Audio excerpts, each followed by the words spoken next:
SK 하이닉스가 3조 4천억 원 영업 적자를 기록했습니다. 근데 시장이 올랐습니다. 그게 중요한 것 같아요. 예. 우리가 좀 그걸 어떻게 확인하자고 그랬잖아요. 네. 그냥 실적 나오는 거는 진짜 쇼크예요.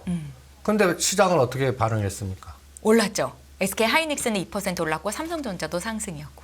그 사인이 저는 이제 다시 소부장하자. 반도체 소부장 쪽으로. 예. 예. 그러니까 우리가 4월 7일이 중요했죠. 삼성전자의 잠정 실적 예. 발표. 예. 쇼크 나왔는데 감산해갖고 땡겼잖아요. 근데 결론은 뭐예요? 그때 급등 때 우리가 IT 소부장을 다 때리고 그다음에 원전이니 방산이니 뭐 이런 전략으로 간 게 제일 잘한 것 같고. 네. 그러면서 이 그림을 보여드렸을 거예요. 4월 20일 확인하자. 그리고 85,000원을 제가 딱 꺼놓고 85,000원에서 지지하는지. SK 하이닉스요. 예. 예. 그리고 깨갖고 7자를 보는지. 근데 오늘 결론은 85,000원. 어저께 그저께는 장중에는 깼어요. 근데 결론은 매수 들어오면서 저는 땡겼다는 게 중요합니다. 그러면 이제는 어떤 생각이 드냐면 거의 이제 그 시스템 반도체들이 거의 4월 7일에서 14일 날 고점들이 많거든요. 네. 보시면 뭐 AD 테크놀로지는 SNS텍이든 칩셋 미디어든 소부장 DB하이텍이든 DB하이텍도 보세요. 8만 원대 다 팔아라. 그게 6만 1,000원까지 빠집니다. 이제 그래서 오늘 같은 날 SK하이닉스 보고 DB하이텍 사자라는 전략, 이런 시스템 반도체라든지 또 차량용 반도체 쪽, 전공정보다는 후공정 쪽 이런 것들로 이동하는 오늘 하나의 계기가 된 것 같고, 네. 이 SK하이닉스가 저는 수익률 게임은 안 나와요. 여기 보시면 4월 6일 이게 날짜도 한번 보세요. 삼성전자 실적 발표 하루 전에 죽여버립니다. 공포 네. 82,700원. 그리고 감산하니까 땡겨갖고 92,000원까지 가요. 어저께 또 공포 만들었어요. 우리 파생시장에서 그냥 급락파동 나오고, 그 다음에 SK하이닉스가 83,700원, SK하이닉스, 삼성전자는 거의 고점에 1,700원 빼면서 공포를 만들었는데 결론은 뭐예요? 오늘 실적 발표하고 돌리잖아요. 그리고 오늘 또 시장 보시면 미국 시장은 급락했는데 우리 시장은 그렇게 그러니까 거기는 금융 계통의 마이너스 에너지, 우리는 오히려 SK하이닉스와 어저께 후장에서 돌아쓴 자동차의 실적 개선. 그래서 네. 우리 시장에서 제가 가장 중요한 건 전차 군단이 동시에 갈 때. 앞으로 그런 장이 펼쳐질 수 있다고 보시나요? 이제 오늘부터 카운팅 할래요. 아, 전차 군단이 이제 동시로 가나. 그럼 지수는 꽤 많이 올라갈 수 있겠네요. 그러니까 지금 뭐 세리메인이 뭐 하지만 일단 전차 군단이 움직이는 장이면 그동안에는 전자 갈 때는 자동차 눌렀어요. 네. 그래서 삼성전자 이런 거 갈 때 그 삼성전자 대비해서 뭐 인공지능 AI 칩봇이든 로봇이든 시스템 반도체는 이게 삼성전자 1 갈 때 3배 5배 간다 해갖고 DB하이텍은 더블 가고 대부분들이 IT 관련된 중에 부품단이 삼성전자 연결된 거는 다 100% 이상 올랐거든요. 뭐 가온칩스든 SNS텍이든. 그런데 그 사이에는 현대차 계열 계속 눌렀어요. 네. 근데 삼성전자가 조종하고 SK하이닉스 조종할 때 이제 자동차 쪽에서 에너지가 나온 거예요. 이게 이제 우리 대통령 미국 가시고 거기에 미국 공장 밸류체인 들어 그러면 이거는 현대차하고 연결된 종목 마치 찾는 게임이 이제 시작된 것 같아요. 그러니까 우리가 전에도 현대차 공장을 어디 짓고 네. 거기에 그 부품단 밸류체인은 전번 시간에 우리가 공부했어요. 현대공업이든 TSI, 뭐 CSI 뭐 이런 것들을 우리가 전략을 짰다면 네. 이제 그런 것들이 급등했다가 누릴목 줄 때 매수할 수 있는 여건이 되겠구나. 그리고 저는 전차 군단에 이제 삼성전자, 현대차가 큰 수익은 나는 것 같지는 않아요. 그냥 현대차가 20만 원에서 만 원이나 2만 원이만 유지만 해줘도 그러면 이 부품단에서 50이나 더블짜리 막 나온다고 봅니다. 그게 중요한 것 같아요. 그리고 이제 저는 정의석 회장님의 거버넌스가 결정된 것 같아요. 한전부지 공사는 미뤘고 한 3년에서 5년 미룬 것 같고 네. 미국부터 집중하는 것 같고 이런 일련의 과정이 한번 시장의 틈새 전략을 만들지 않을까. 그래서 저는 오늘 보세요. SK하이닉스 72만 주를 샀습니다. 그동안 거의 파란색 일본도였거든요. 요게 이제 연속성이 나오나 보겠고요. 그 다음에 기승전 삼성전자입니다. 여러분들 4월 25일 날 그 파생시장에서 삼성전자 1,500원 이상 급락시키면서 이 현 선물에서 그 현물에서는 그렇게 크게 때리지 않았는데 장중에 선물을 조 단위로 때렸습니다. 네. 그래서 이때 장이 뭐 급락해서 2,470, 80까지 빠지는. 그러니까 어제장 말씀하시는 거잖아요. 네. 그래서 그때 그거를 부러졌다 공포를 느끼는데 그리고 그 이유를 해석하시는데 이유 없습니다. 그 이 파생시장 이해를 잘 못해서 그래요. 파생시장에서 삼성전자가 방어하다가 뚫리면 한번 그 1,500원, 2,000원을 하방 공격, 거기서 마이너스 손해 나더라도 위클리 옵션이나 하방 옵션에서 수익을 극대화시키는 전략이 나오거든요. 그게 어저께 들어온 거예요. 근데 제가 어저께 겁내지 말라고 그랬어요. 왜냐하면 위클리 옵션이 거의 600%에서 1000%가 나는 게 하나의 징후고. 네. 그러면 이제 이게 또 고격 들어와서 삼성전자는 뭐 63,000원이나 62,000원 6만전자는 안 깰 것 같거든요. 그러니까 그런 현상이 나왔고 가장 중요한 건 이것 때문이었습니다. 이게 그 1조 때렸으면 만 계약이 넘거든요. 또 금융투자는 오히려 반대로 그걸 사줬어요. 네. 그러면 이게 네이키드 매수 매도면 이 미결제 약정이 10,000개 이상 돼야 돼요. 근데 어떻게 됐습니까? 마이너스 4,200개 줄었어요. 그럼 이건 뭐냐면 청산을 했다는 얘기입니다. 급락시키면서 하방을 보는 세력도 상방 보는 일단 청산 게임을 했다는 얘기예요. 그리고 오늘 이제 SK하이닉스 실적 발표 이후에 흐름이 굉장히 중요했습니다. 네. 근데 저는 현대차가 끌개를 주고 있고 SK하이닉스가 플러스니까 이제는 전차 군단이 동시로 가라. 전차 군단이. 그러면 전에 한번 2,500 돌을 때 50이나 70밖에 못 가고 2,600은 돌파하기 힘듭니다가 우리 시각이 아니었습니까? 네.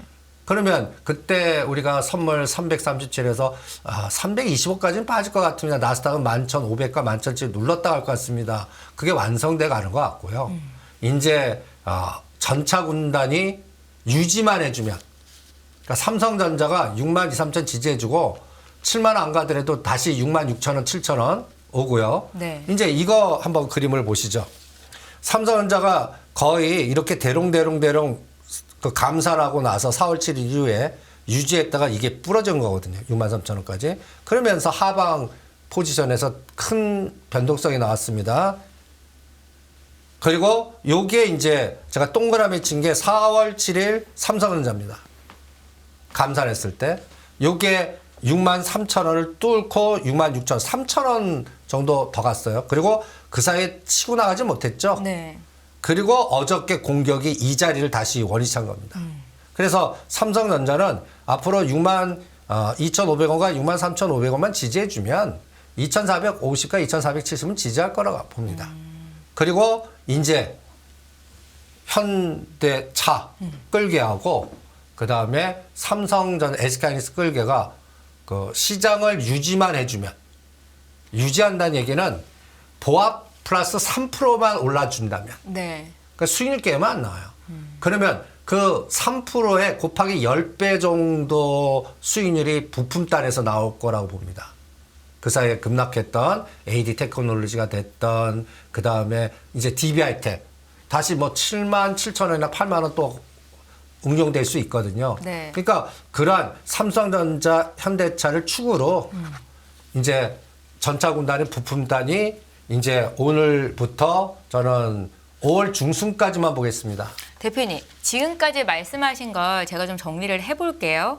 어제장이었죠. 시장에 급락이 나왔는데 많은 분들이 조금 어리둥절하셨던 것 같습니다. 왜 이렇게 하락이 나오지? 그런데 대표님 말씀을 들어보니까 파생시장 쪽에서 어떤 급락 파동이 있었다. 그런데 이게 좀 청산이 되고 나서 오늘장 흐름이 중요했는데 SK하이닉스가 실적 쇼크를 발표했음에도 불구하고 주가가 오른 것, 여기에 현대차, 기아의 실적이 좋게 나오면서 같이 올라온 것이 시장의 흐름을 좋게 만들었다. 흐름을 앞으로 좀 나아지게 만들고 있다라고 해석이 되고 여기에 이제 전차 군단이 이끌게 되면 삼성전자나 SK하이닉스나 현대차 기아가 올라갈 상단이 크지는 않지만 파생되는 부품 쪽, 소부장 쪽으로 먹을 게 생길 수 있다. 이렇게 이해해도 될까요? 예, 저는 지금 장은 네. 제가 연초부터 대형주장은 아닙니다, 솔직히. 파생의 이용, 대형주는 파생의 그 알고리즘 매매에 이용당하는 롱숏장이에요. 네. 롱숏장. 그리고 그 속에 약간 제가 이게 꼭 연초부터 제가 이런 얘기를 하지 않습니까? 꼭 작전하는 장 같다. 그래서 그렇게 말씀하셨죠. 예. 네. 그래서 그 테마성 종목의 작전 패턴으로 헤지펀드의 이벤트 드라이브 전략으로만 봐라. 지수는 롱숏에 이용당한다. 그런 걸 계속 강조하지 않았습니까? 네. 어저께 오늘 내일 그 시장에서 핫한 그 하한가 연속치는 이것도 모 자문사의 그 다단계씩 이런 것들도 어떤 면에서는 작전 패턴으로 간 거거든요. 근데 저는 어떠한 끌개가 있으면 지금 한 5명에서 7명의 선수들이 집합된 이게 뭐 자산운용사가 됐던 자문사가 됐던 개별 뭐 사모펀드가 됐던 이런 종목들의 특화된 종목의 세팅장이라고 봐요. 그러면 그 전략을 짤 때 가장 중요하게 보는 게 있습니다. 시장이 붕괴되면 안 되거든요.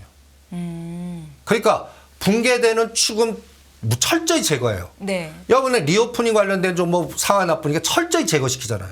그러니까 그럴 때 여러분들 연상작용으로 이 그림을 한번 제가 보여드릴게요. 제가 여러분들도 복잡게 투자해서 종목 설정할 때 여러분들 이거를 한번 참고를 한번 해보시죠. 이게 이상한 그림이죠. 설명이 필요할 것 같습니다. 예. 대표님. 제가 항상 종목을 할 때 이 그림의 아이디어를 생각합니다. 네. 여러분들 이게 뭐냐? 이게 점으로 가는 게 2,000개의 모든 상장 종목입니다. 여기에 어떤 빅데이터가 이슈가 들어오면 이렇게 서로 연결된 종목으로 연결이 돼서 규합이 돼요. 그러면 이 규합된 종목이 상방 에너지가 있고 하방 에너지가 있어요. 네. 지금 하방 에너지는 리오프닝주입니다. 지금 중국이 단차 관광 한국 들어오기 전까지는 누가 뭐라 그래도 저는 동북아시아의 그 리스크가 더 확대될 거라고 봅니다. 이번 대통령께서 이제 단어 나오는 빅데이터가 핵이 자꾸 나와요. 그러면 우리 이제 핵 우산에 들어가겠다. 심지어는 핵 확산 금지 조약의 탈퇴까지 가면 이게 어떤 상황까지 가. 그래서 이 빅데이터에 제가 또 하나의 아이디어가 생깁니다. 핵 융합 관련주 클러스터링. 그럼 핵 융합 관련주 클러스터링이 몇 개 나오죠. 이걸 샘플링해서 여기서 2개, 이걸 샘플링이라고 그럽니다. 샘플링 해갖고 거기에 선정된 종목을 1-2개 선택을 하는 거예요. 요새는 이런 종목들이 거기에 군집할 현상이 한 10개에서 20개 나옵니다. 네. 거기에 20개를 다 살 수 없잖아요. 그러면 한 2개를 설정하는데 제가 뭐 간단히 해서 비료나 먹자에서도 한일사료하고 CJ씨푸드 선택했는데 한일사료는 4천원에서 거의 뭐 급등해서 거의 70-80% 가는데 CJ씨푸드는 화가 나요. 안 가요. 이렇게 차별화가 됩니다. 네. 그러니까 이 차별화 속도가 간단히 해서 거기 속된 이 에너지라고 봅니다. 이 높이. 그러니까 등락률의 차이. 그래서 이 등락률의 차이가 더 극대화가 되는 것 같아요. 그리고 주도주는 이 군집화 선도주가 나오고 후발주까지 쫙 끌고 갑니다. 네. 이 패턴을 항상 머릿속에 한번 둬보시기 바랍니다. 그러면 제가 지금 아까 현대차의 실적 호전과 저는 앞으로 그 정의선 회장님의 거버넌스 게임이 굉장히 중요하다. 그러면 이제 제가 그거를 이벤트 드라이브 전략으로 제가 여러분들한테 몇 가지 그림을 한번 보여드리겠습니다. 현대차 그룹의 거버넌스와 관련해서 투자 아이디어를 조금 더 구체적으로 주실 수 있으세요? 예. 네. 그러니까 현대차 기아는 그냥 보유하신 분은 매도하자. 매도하자. 그리고 우리 전번 시간에 공부했던 현대공업이라든지 디스플레이 택이라든지 그 다음에 또 이 그림과 연동된 걸 찾겠습니다. 여기서 한번 보시죠. 네. 여러분들 이 뉴스의 빅데이터 단어 한번 보세요. 현대차가 최대 실적을 발표했는데 여기에 또 갑자기 42닷 이거 들어보셨습니까? 42닷? 아니요. 1조를 갑자기 현대차 기아가 유상증자를 예를 해서 투자하겠다. 이게 레인보우 로보틱스와 똑같습니다.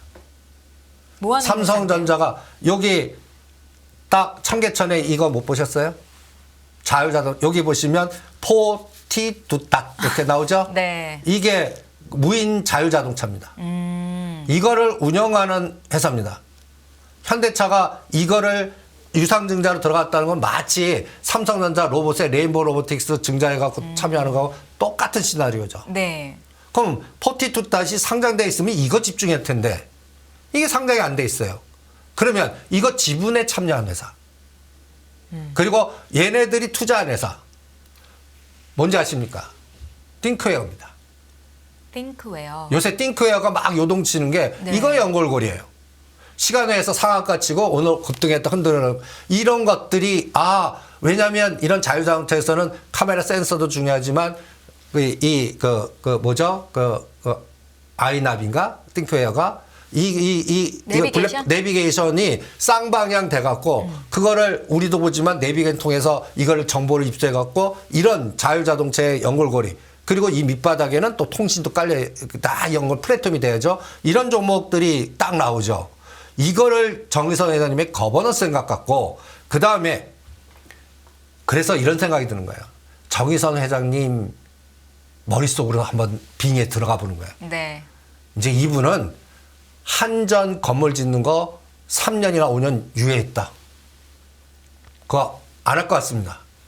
그리고 뭐부터 하나? 보스턴 다이나믹스 3년 안에 상장시키려고 그러는 것 같아요. 요번에 해외 뉴스 보면 그 보스턴 다이나믹스의 그 로봇계가 그 경찰서에 취직했다라는 뉴스도 나오고 네. 이게 보이지 않게 얼마나 그 노력을 했던 징후 아닙니까? 그리고 정의선 회장님의 개인 지분을 딱 보는 거예요. 궁극적으로 이거의 후계 구도에 개명하면 정의선 회장님이 현대모비스하고 현대차를 갖고 와야 됩니다. 근데 개인 지분 현대차 2.6밖에 없습니다. 그러면 현대모비스 0.3 있어요. 이거를 나중에 정모고 회장님 상속받으면 되는데 이거는 언제 시간적인 감은 우리가 예측을 못해요. 그러면 이제 정의선 회장님이 개념을 잡을 수 있는 거는 제일 많은 게 뭐예요? 현대 그로비스 아닙니까? 근데 그로비스는 20몇만 원대 가디안한테 넘겼어요. 그러고 나서 주가를 급락했다면 이제부터는 현대 글로비스가 급등하겠구나. 물류하고 이것도 한번 추적해 보시죠. 그래서 보스턴 다이나믹스의 지분이 가장 많은 게 현대 글로비스인가요? 그 개념이 아니라 무슨 얘기냐면 정의선 회장님의 개인 지분 가치가 높아갖고 현대모비스를 갖고 와야 됩니다. 그러니까 현대모비스 주가는 올라가면 안 돼요. 네. 자꾸 누를 거예요. 마치 삼성물산 누르듯이. 그러면 이것부터 먼저 풀 거예요. 근데 이거는 뭐 하는 회사입니까? 물류 아니에요. 네. 그러니까 물류의 에너지가 커질 수 있을 만큼 시간을 잡겠죠. 이게 이제 3년 걸릴 것 같고요. 그 다음이 비상장 현대 엔지니어링입니다. 현대 엔지니어링이 옆에 주주입니다. 현대건설이 제일 많이 갖고 있고요. 정의선 회장님이 11%, 현대글로비스가 11%.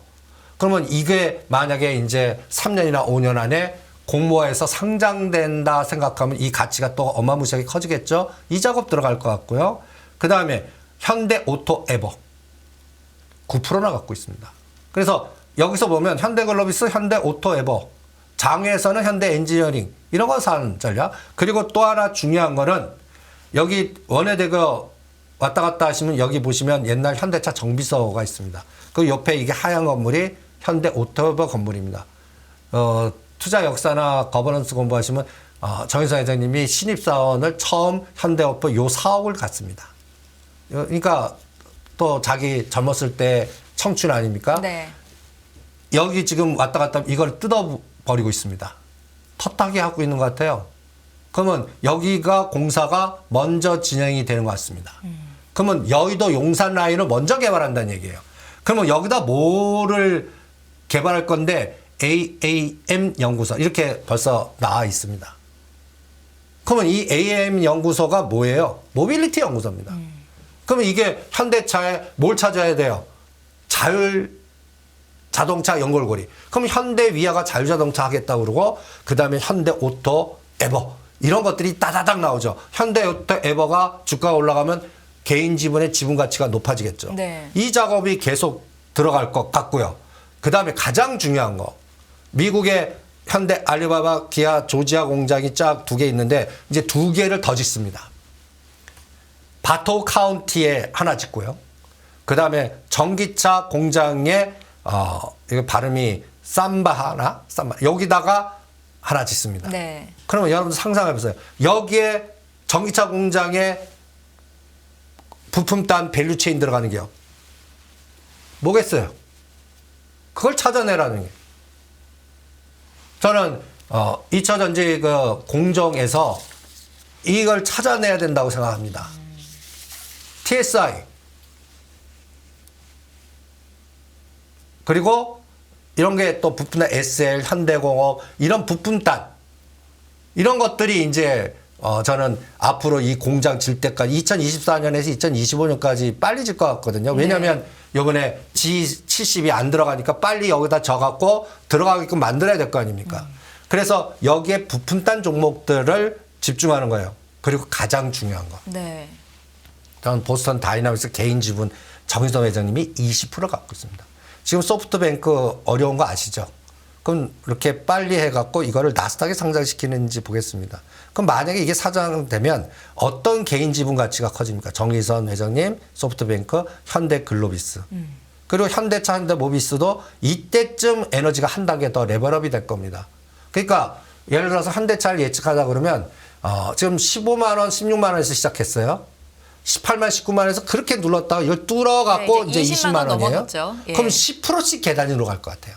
그리고 25만 원 뚫으려면 이 보스턴 다이나믹스가 모멘텀을 줘야 될 것 같아요. 근데 이거는 빨라야 3년? 3년. 그러면 그 전에 저는 현대 엔지니어링부터 건드릴 것 같아요. 그리고 원효로 부지를 먼저 짓는 거에 에너지를 줄 것 같고요. 이게 다다닥 끌개로 나오지 않습니까? 네. 그래서 이 부분이 우리가 이번에 대통령 방문해서 현대차에서 우리가 아이디어를 얻는 우리가 예를 들어서 삼성전자 SK에서는 소부장의 후공정을 시스템 반도체, 차량 반도체 찾는다면 우리는 현대차에서는 미국 공장 밸류체인을 찾아라. 거기에 부품 들어가는 이런 것들이 제2의 인공지능 AI 칩봇에 뭐 레인보우 로보틱스 같은 게 나와라. 로보티즈 이런 것들 같은 게 나와라. 이렇게 한번 이게 지수하고 상관없습니다. 지수하고 상관없어요. 지수가 조정하든 이 에너지가 앞으로 3개월 동안 시장을 현대차가 한번 이제 보여준 것 같고요. 그리고 이번에 대통령 갈 때 같이 가시지 않았습니까? 가서 뭔가 MOU가 됐든 뭐가 됐든 얘기가 막 나올 겁니다. 네. 그 속도를 체크해보고 두 번째 전략은 이제 이 단어. 미국 정부가 한국이 핵무장을 한다면 한국형 핵우산 약속받나? 저는 현 정부는 이제 그 핵개발로 정책 방향을 정한 것 같아요. 이거 그동안 미국이 용인을 안 했거든요. 네. 이제 용인을 하겠다는 얘기예요. 대신 미국 빨리 공장 들어오고 이 바이든 재선에 힘을 실어주는 역할을 하겠죠. 그러면 여기에 짜자자작 연결되는 게 굉장히 중요합니다. 또 하나. 우리가 방산 원전 다음에 또 하나 형성한 게 뭐였죠? 그 다음이 SOC? 비료? 아니죠. 비곡물. 네. 곡물은 5월 18일하고 5월 19일을 굉장히 중요하게 보십시오. 5월 18일과 19일이요. 네. 어떤 이벤트가 있지요? 여기 보시면 5월 18일이 곡물협정 재연장 기한 만기일입니다. 근데 옆에 보십시오. G7이 5월 29일과 20일 하루 후에 히로시마에서 열립니다. 이 히로시마 또 핵 상징적 있지 않습니까? 그런데 이 히로시마에서 뭘 할 거냐? G7이 모여갖고 러시아를 제재를 합의하기로 벌써 뭔가 이루어진 것 같아요. 네. 그럼 러시아는 가만히 있겠습니까? 당장 할게 곡물 협정 이거 안 해. 그리고 흑계 봉쇄. 그럼 그때 어떻게 되겠어요? 또 관련주들이 급등할까요? 그러니까 여기서 단어가 핵하고 지금 벌써 한일사료는 4,000원짜리가 지금 7,000원까지 왔습니다. 네. 계속 흔들면서 가잖아요. 그러면 이쪽도 확산이 되겠죠.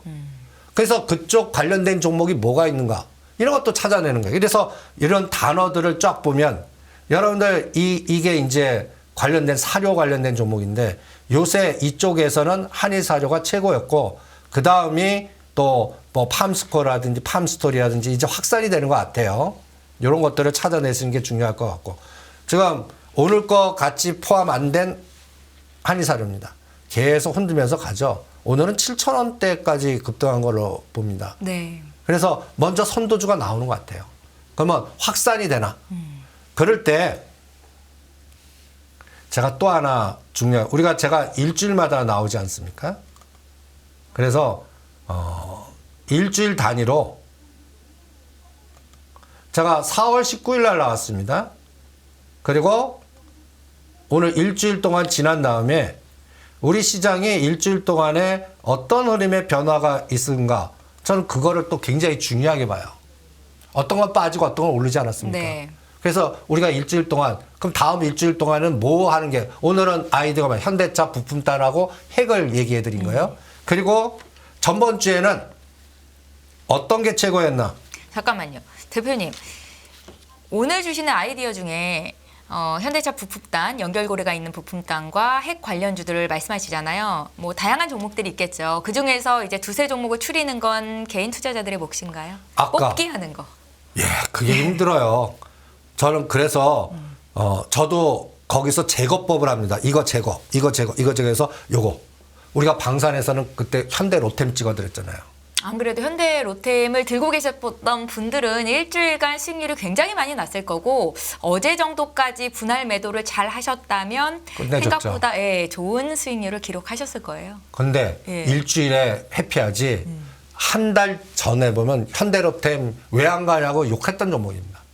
왜 IT 하라고 현대 25,000원대 그거 계속 눌렀을 때 근데 제가 그거 사놓고 기다려봐라.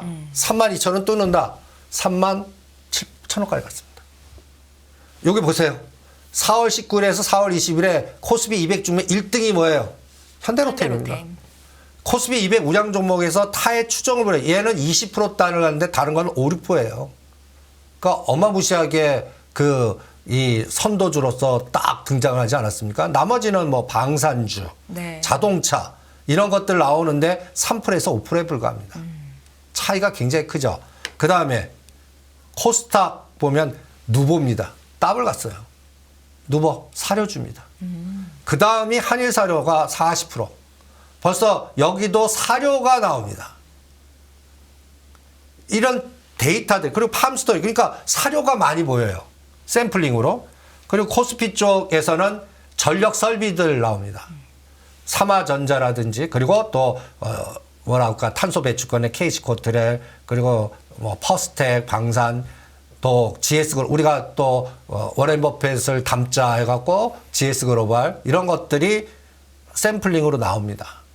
그러면 일주일 동안 딱 보니까 방산 사료하신 분들 원전하신 분들 이런 분들이 수익 나고 네. 그 사이에는 IT 한 분이나 다른 것들을 눌렀단 말이에요. 그러면 이제 앞으로 다음 그림에서는 오늘은 핵 그 다음에 이제 SK하니까 치고 나갈 때 후공정 종목들에서 그동안 조정했던 것들의 순환 이런 것들을 찾아내는 게 하나 아이디어겠죠. 네. 그래서 주가는 요새는 급등 때 따라가면 당해요. 원전주도 이 한전기술도 8만 원대하고 7만 원대 이렇게 만 원을 순식간에 흔듭니다. 그러니까 8949 8949 하면서 이 수익이 이렇게 이 톱니바퀴형으로 가지 쭉 가지 않아요. 왜 그럴까요? 아직도 나스닥이는 주변 5월 3일 날 금리 인상하는데 이런 불확실성 또 부채 한도는 어떻게 될 거 이런 거시적인 거는 아직도 불안하니까 종목도 짧게 하는 거예요.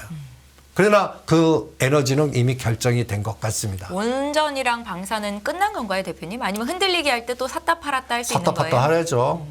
왜냐하면 핵으로 계속되고 이제는 이제 시장의 눈높이가 높아져 갖고 네. 수주 해오지 않는 한 안 믿겠다는 걸로 가는 것 같아요. 그래서 이제 요번에 그냥 폴란드에서 이제 곧 계약할 것 같아. 뭐 분위기는 아직 계약 사인은 안 들어갔잖아요. 그럼 그게 보여야 됩니다. 그러면 이제 그때 이제 치고 나가겠죠. 그러니까 이거는 우리 대통령께서 오신 다음에 네. 저는 그 사이에서 계약 나온다고 생각하지 않습니다. 그러면 언제쯤 G7을 기다립니다. 여기도.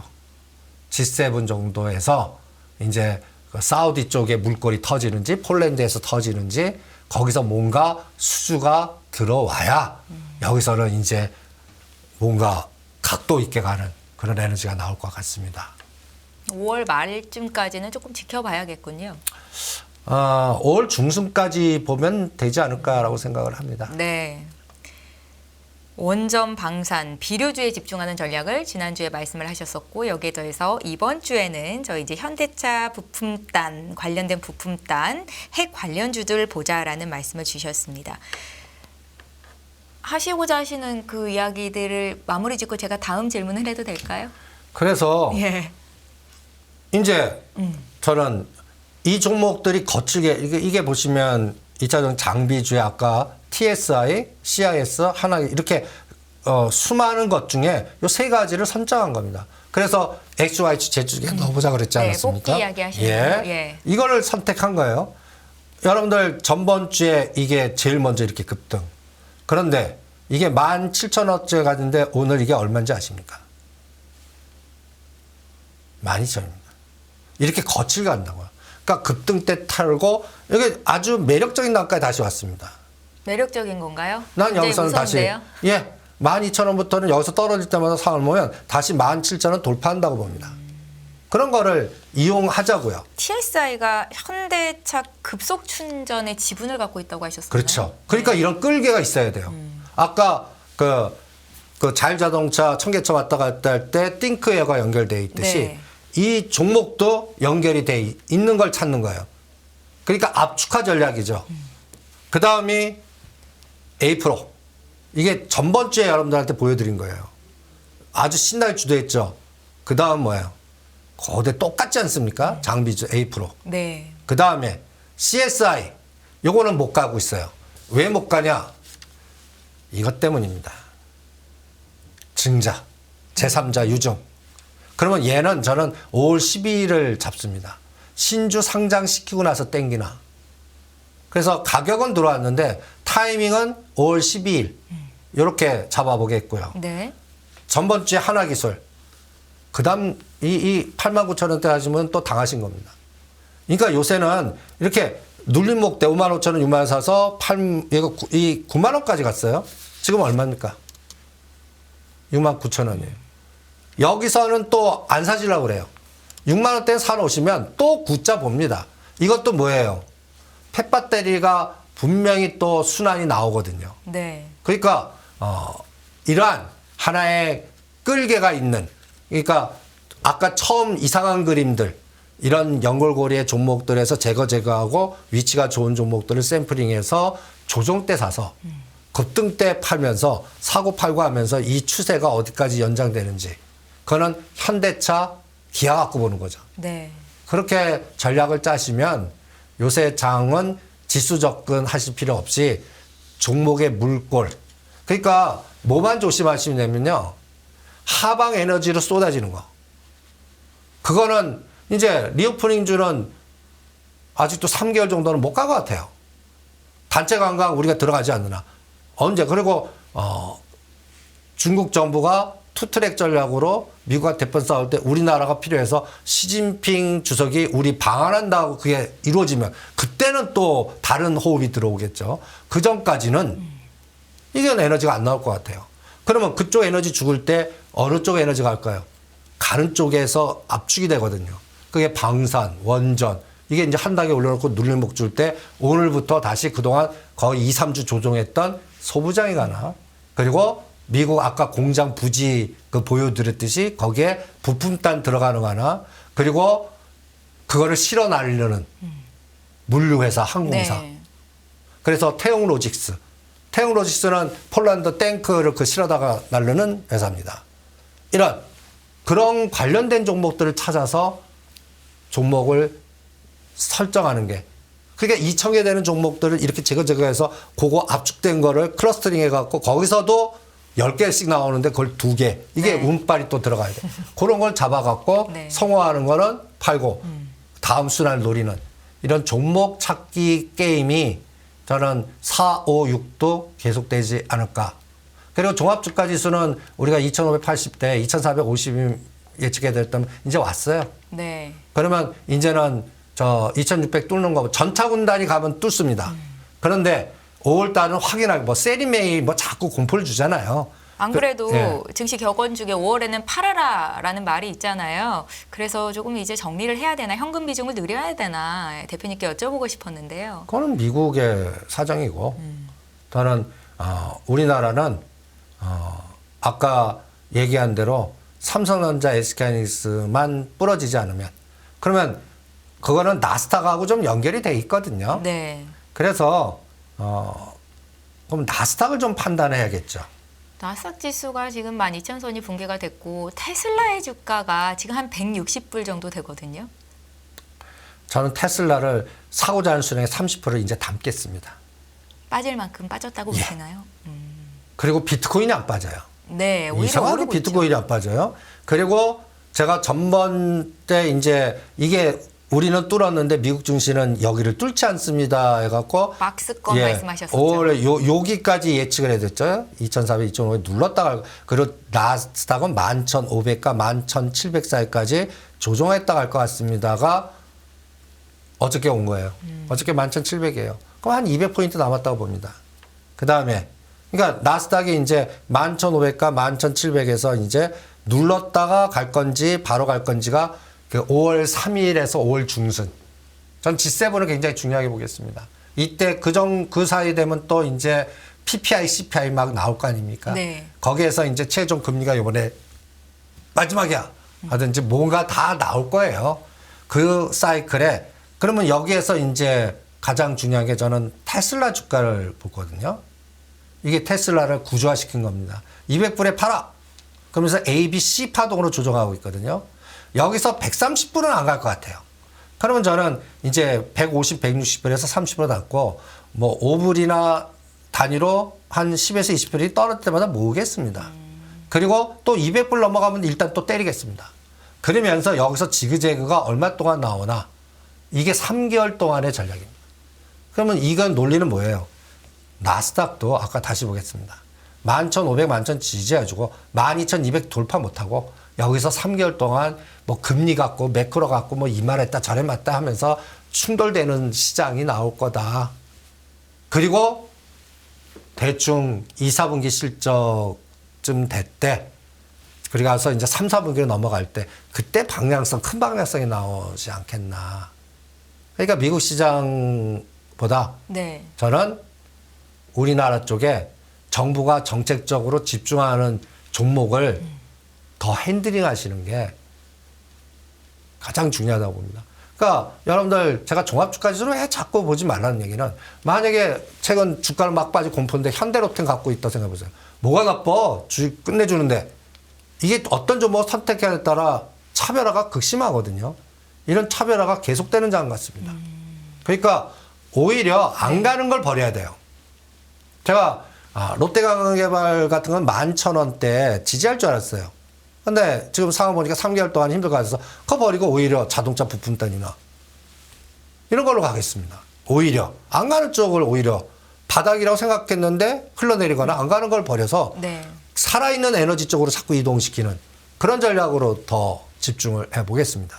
대표님 앞서서 잠깐 언급을 하셨었는데 최근 국내 상장사들 중에서 무더기 하한가 종목들이 속출하고 있습니다. 사흘째 하한가를 맞는 종목들도 있어요. 뭐 대성홀딩스, 뭐 삼천리, 서울가스 같은 종목들인데요. 외국계 증권사 계좌에서 매도 물량이 쏟아지고 있고 또 빚을 내서 투자하는 신용거래 비중이 크다라는 공통점이 있더라고요. 시장에 좀 많은 영향이 있는 겁니까?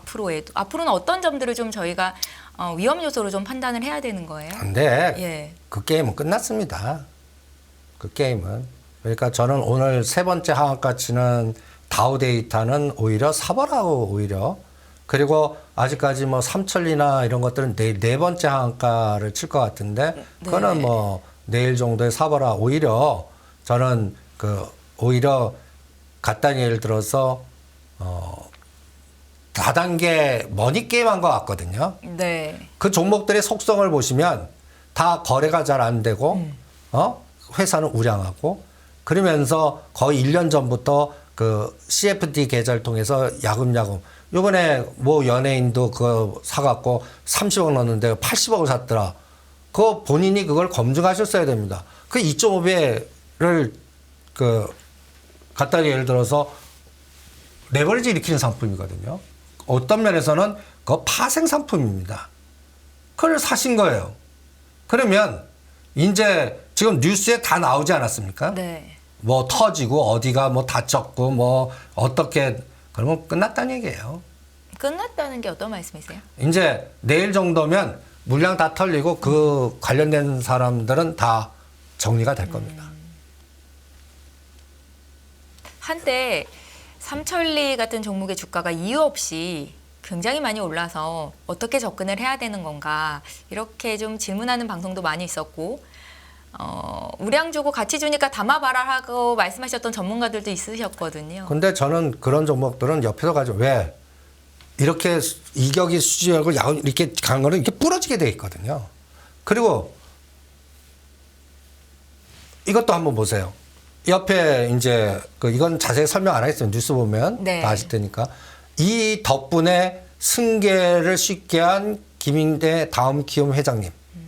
주가 급등 때 대주주가 얼마나 잘 알겠습니까? 고가에 우리 회사가 이렇게 갈 필요 없어. 다 팔으셨다 갖고 상속을 했다는 얘기입니다. 네. 그리고 이제 여러분들 이게 하나의 로직이에요. 10,000원이 하중가 한번 치면 7,000원입니다. 이거 하려면 42% 올라야 돼요. 2번 하한가 치면 더블을 가야 돼요. 3번 하한가를 치면요. 200% 올라둬야 본전입니다. 4번 하한가는 300%. 그럼 3번, 4번은 이미 정리 아웃됐다는 얘기예요. 그러면 오늘 다우 데이터입니다. 저라면 이 다우 데이터가 다우 키움 계열사고 그 다음에 키움증권 그리고 이 회사 실적 보세요.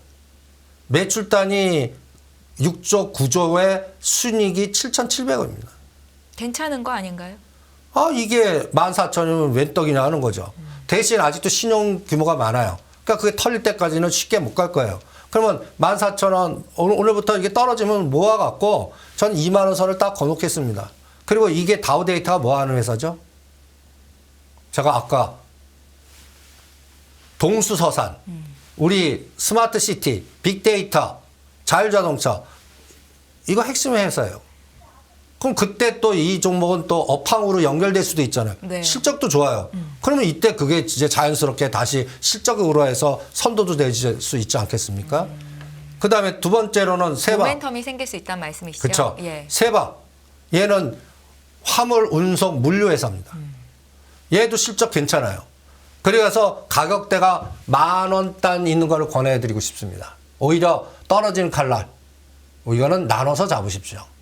이거는 이제 하실 수 있는 분들의 영역이겠네요. 그쵸? 저 같은 사람들은 네. 예. 그러니까 사자의 심장을 갖고 있어야죠. 네. 떨어지는 칼날을 나는 철장갑 끼고 나눠서 사겠다. 네. 어떤 금액 딱 정해서. 그리고 이런 거 사놓고는 단기 파동 안에 한 6개월 해봐. 이런 느긋한 마인드가 있는 분들의 영역이고. 그 다음에 삼천리가 이제 내일 하한가면 4번째쯤입니다. 근데 삼천리는 유동성이자 실적은 좋아요. 근데 이제 뭐냐면 유동성이 작아요.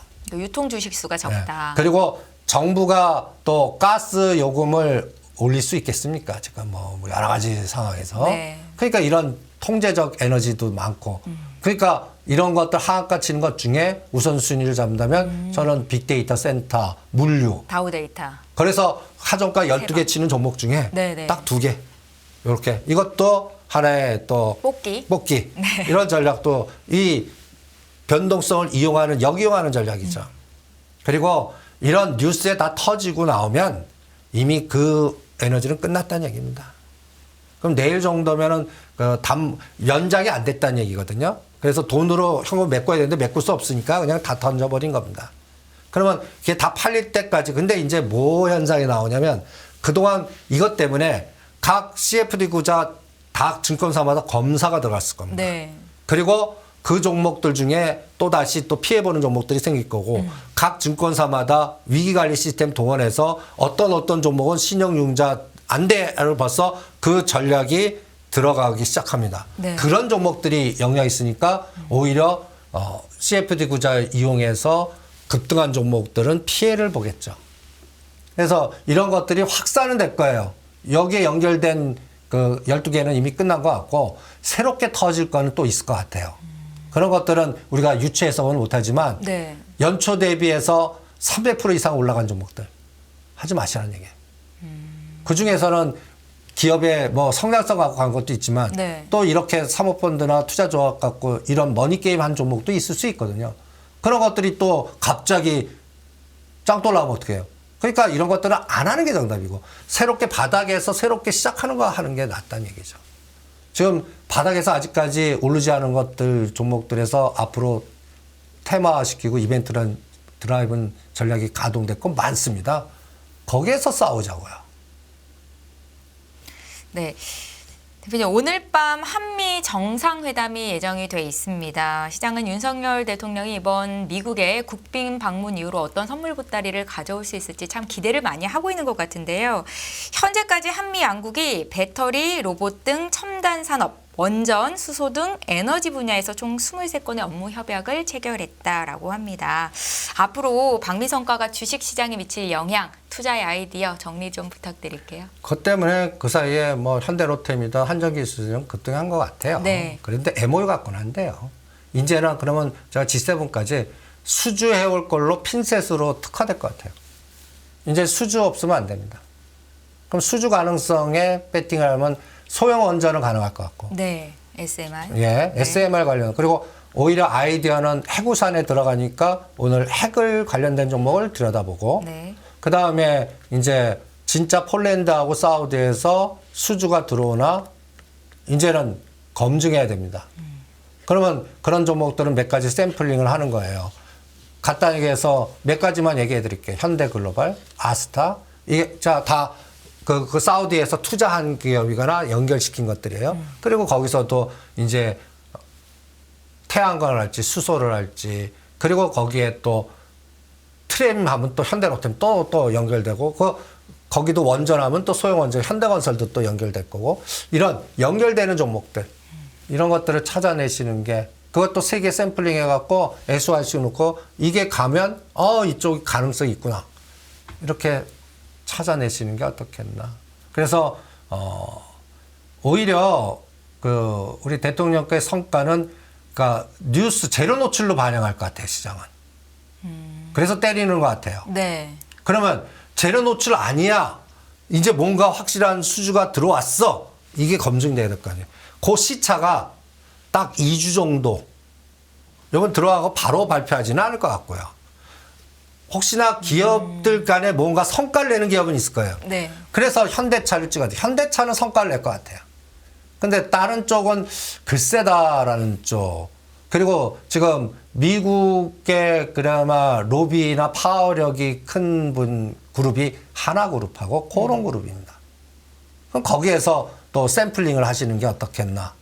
왜냐하면 거기는 또 인맥이 굉장히 정치가의 로비 인맥이 굉장히 중요하거든요. 그런 그룹 관련된 중에 안 올라간 것들. 이런 걸 찾아내시는 게 오히려 기업에서 찾아내고 싶습니다. 그리고 대통령께서 오고는 이제 다음 순방이 사우디 잡히고 G7에서 뭔가 나오고 이런 개념 그 인터벌을 좀 체크하셔야 될 것 같고요. 왜냐하면 2주가 굉장히 중요해요. 네. 이번에 IT 4월 초에 팔아갖고 이달 말까지 그 2주 동안에 어떤 거는 20-30% 빼거든요. 그러니까 그만큼 위험한 거라고요. 그러니까 그래서 오늘 방송의 아이디어는 핵이라는 게 화두가 나오나 그다음에 사우디 네옴 그다음에 곡물 협정 이런 빅데이터들의 연골고리를 집중해서 보고 현대차 밸류체인 요게 하나의 그다음에 아이디어입니다. 예. 대표님, 저희가 이제 또 한 주 뒤에 이렇게 시청자 여러분들을 만나 뵙게 될 텐데 다음 주에는 근로자의 날도 있고 어린이날도 있고 거래일수가 많지 않습니다. 그 가운데 또 미국에서 0.25% 금리 인상을 할 가능성도 높게 점쳐지고 있고요. 한 주 동안 저희는 어떤 전략으로 시장에 임하면 좋을까요? 투자 마인드를 좀 다 잡아주신다면. 이제 지수 하단은 들어온 것 같고요. 네. 상단은 무거울 것 같아요. 그래서 핀셋 전략으로 오늘 얘기한 종목에서 찾아내는 게 좋을 것 같고 네. 나스닥은 11,500, 700 하단 12,000 돌파가 쉽지 않은데 12,000은 돌파해도 크게 못 가는 그래서 금리가 결정이 돼야 돼요. 근데 제가 바람은 네. 25bp 안 했으면 좋겠어요. 그냥. 근데 뭐 거의 80%가 시장의 25냐. 컨센을 반하는 건데요. 그럼 시장이 예. 더 크게 흔들리지 않을까요? 아니 그러니까 또 뒤통수 치나 볼래요. 다들 또 그냥 25bp 한다고 그러잖아요. 그런데 이제 이번에는 자넷 앨런 재무장관이 등장해갖고 뭐 또 딴 얘기하는지 그럼 처음은 환호할 거예요. 근데 이제 두 번째는 그게 뭐냐. 그 정도로 나빠 이게 또 가버릴 것 같아요. 그러니까 이게 변동성만 커질 것 같아요. 그래서 가장 좋은 건 25bp 하고 네. 요번이 끝이야. 그게 제일 좋은 시나리오일 것 같고요. 근데 문제의 고민은 우리나라 그러면 금통위가 5월 25일 날 있어요. 이게 200bp 차이가 나요. 이거는 어쩔 수 없이 한번 우리도 따라가야 되지 않겠나. 그러면 이게 또 우리나라 또 이게 또 이자가 올라가면 취약한 기업들이 있지 않습니까? 지방 건설사라든지 저축은행 이런 것도 한번 그러니까 이게 롱숏이 분명할 것 같아요. 네. 그런 차별화가 5월 달은 지배할 것 같아요. 그래서 매크로 보면 5월 달은 세린메이가 맞는 것 같이 그런 분위기로 갈 것 같아요. 그런데 매크로로 보면. 예. 네. 근데 제가 항상 강조하는 거 이쪽 죽일 때 튀어오를 쪽 뭐 풍선 이쪽 눌러 빵 터지지 않는다. 그럼 시스템 리스크거든요. 빵 터지지 않고 여기서 불쑥 튀어 올라가는 거. 그걸 찾아내자. 그게 오늘 방송의 화두였습니다. 네, 잘 알겠습니다. 금융투자로 돈 벌기 쉽지 않으시죠? 그런데 불가능한 것도 아니죠. 글로벌 IB 트레이더의 눈으로 본 더 넓은 금융의 세계, 그들의 투자의 기술 정말 궁금하지 않으십니까? 여러분들을 응원합니다.